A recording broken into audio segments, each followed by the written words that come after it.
से एक अहम सवाल है वो मैं रमन से पूछना चाह रही हूँ। रमन, सस्पेंस शब्द का मैंने इसलिए इस्तेमाल किया कि राजस्थान की बगावत ये बता रही है कि सचिन पायलट अब कहा जा रहा है कि हाईकमान की पसंद है। अब इस बगावत के बीच वो अब सीएम बन पाएंगे राजस्थान के, नहीं बन पाएंगे, ये भी सवाल है।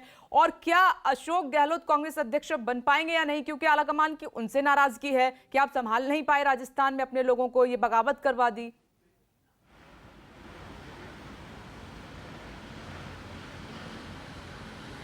देखिए, अभी तक ये तय नहीं हो पाया है कि अशोक गहलोत से आलाकमान नाराज है या नहीं है, क्योंकि जिस तरीके से अशोक गहलोत के समर्थकों ने कल अपनी मंशा दिखाई, अपना व्यवहार दिखाया, उससे पार्टी के नेता अब जरूर नाराज हैं। पार्टी के आलाकमान को भी धक्का लगा है। लेकिन एक बात मैं कह दूं कि जो कमिटमेंट सचिन पायलट से किया गया था, इसका इजहार भी राहुल गांधी के द्वारा हो चुका है। क्योंकि जब ईडी की पूछताछ हो रही थी राहुल गांधी से, ईडी की पूछताछ खत्म होने के बाद इसी 24 अकबर रोड के अंदर एक कांग्रेस कार्यकर्ताओं और नेताओं की सभा थी, छोटी सभा थी, जिसमें राहुल गांधी ने बात बात में जिक्र करते हुए कहा कि राजनीति में पेशेंस रखना पड़ता है, काफ़ी ज़्यादा पेशेंस रखना पड़ता है। और उस पेशेंस की बात को सचिन पायलट जो बगल में बैठे हुए थे, उनसे ज़्यादा कौन समझ सकता है। और पूरा जो स्टेज था या पूरे जो लोग थे, वो ठहाकों से गूंज उठा था उस वक्त। तो सचिन पायलट से कमिटमेंट की बात लगातार प्रियंका गांधी या राहुल गांधी के द्वारा की जा चुकी है।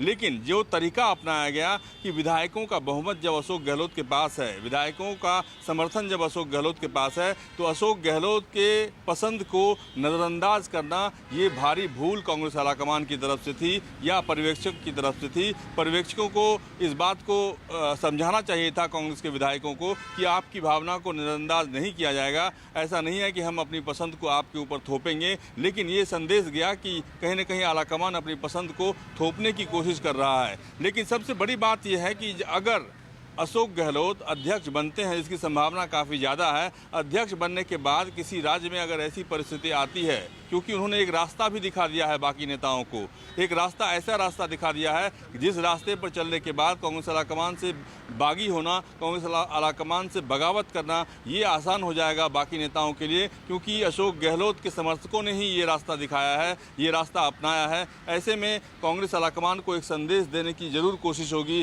कि आगे आने वाले समय में कोई भी नेता इस रास्ते को ना चुन सके। जी संजीव, ये सवाल इसलिए उठ रहे हैं क्योंकि जो अशोक गहलोत गुट के विधायक हैं, जिनकी संख्या 92 बताई जा रही है, उनकी कुछ शर्तें हैं। उन्होंने शर्तें रखी हैं कि ऐसा तो कोई व्यक्ति सीएम नहीं बन सकता राजस्थान का जिसने तोड़ने की कोशिश की है, जिसने बगावत की है। दूसरा, वो कह रहे हैं कि हमसे पूछा जाना चाहिए हमारी चॉइस क्या है, अशोक गहलोत की चॉइस क्या है। तो जो अभी रमन बात कह रहे हैं कि थोपने की जो कोशिश की गई है, उससे ज्यादा नाराजगी बढ़ गई। रायशुमारी होती तो शायद ये क्राइसिस नहीं बढ़ता। देखिए, एक परंपरा है और वो परंपरा है कि कांग्रेस विधायक दल तय करता है कि उसका नेता कौन होगा। कांग्रेस विधायक दल का जो नेता होगा वो मुख्यमंत्री होगा, वैसे राज्य में जहां बहुमत कांग्रेस की है। अब बात राजस्थान की हो रही है, तो कांग्रेस विधायक दल में कितने विधायक किसके साथ हैं, यही तो तय करेगा ना कि आखिरकार बहुमत किसका है। अब जब 90 विधायक सामने आपके आ रहे हैं, तो आलाकमान को इसका मतलब अंदाजा ही नहीं था कि कितने विधायक गहलोत के खेमे के हैं और कितने विधायक सचिन पायलट के हैं।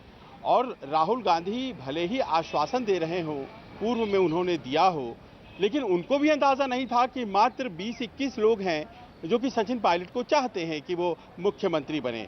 सचिन पायलट क्या केवल दिल्ली में अपना प्रभाव जमाने में सफल हुए, क्या वो राजस्थान में सफल नहीं हो पाए जबकि वो प्रदेश अध्यक्ष भी रहे? तो ऐसे सवाल तो आज की तारीख में उठ गए। अब अंशुल साहब हमारे मेहमान हैं, लेकिन सवाल ये उठता है कि अगर ये प्रजातंत्र है तो जो पंजाब में हुआ वो क्या था, और जो पंजाब में हुआ अगर वो लोकतंत्र नहीं था तो क्या उसका आपको उदाहरण मध्य प्रदेश में नहीं मिला?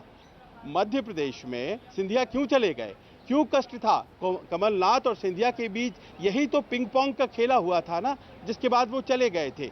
तो पार्टी में लोगों के परस्पर जो एक कहें कि एस्पिरेशंस हैं या महत्वाकांक्षाएं हैं, उसको मैनेज नहीं कर पाना आज की तारीख में सबसे बड़ी समस्या है। अब आपको दूसरी बात जो महत्वपूर्ण है कि जिनको अध्यक्ष बनना है, जिनका अध्यक्ष बनना तय है, उन्होंने पहले दिन फॉर्म नहीं लिया, 24 तारीख को, और जिनको चैलेंज करना है शशि थरूर को, उन्होंने फॉर्म मंगवा लिया। तो कौन ज्यादा अध्यक्ष बनना चाह रहा है, किसकी मंशा ज्यादा साफ है अध्यक्ष बनने को लेकर के? पहले राजस्थान तय हो ले, उसके बाद अध्यक्ष बनूंगा, यानी कि अध्यक्ष पद को लेकर के उनके मन में क्या, अशोक गहलोत के मन में कहीं कोई उत्साह है या फिर उनके बिल्कुल लिए संजीव, आप सही भी कह रहे हैं, और सब कुछ है, इसीलिए यदि अशोक आलाकमान गहलोत को गुट तय के करना विधायकों ने पड़े। ये कह दिया है कि अब तो जी विधायक दल की बैठक अध्यक्ष का चुनाव जब हो जाएगा कांग्रेस अध्यक्ष का, उसके बाद ही होगी। देखते हैं कि ऑब्जर्वर उनको कितना समझा पाते हैं, कितना मना पाते हैं, बड़ा सवाल है। केजे श्रीवत्सन, आपसे लगातार अपडेट लेते रहेंगे आगे भी। आप सभी का बहुत बहुत शुक्रिया ब्रेकिंग विद एजेंडा की इस बहस में शामिल होने के लिए।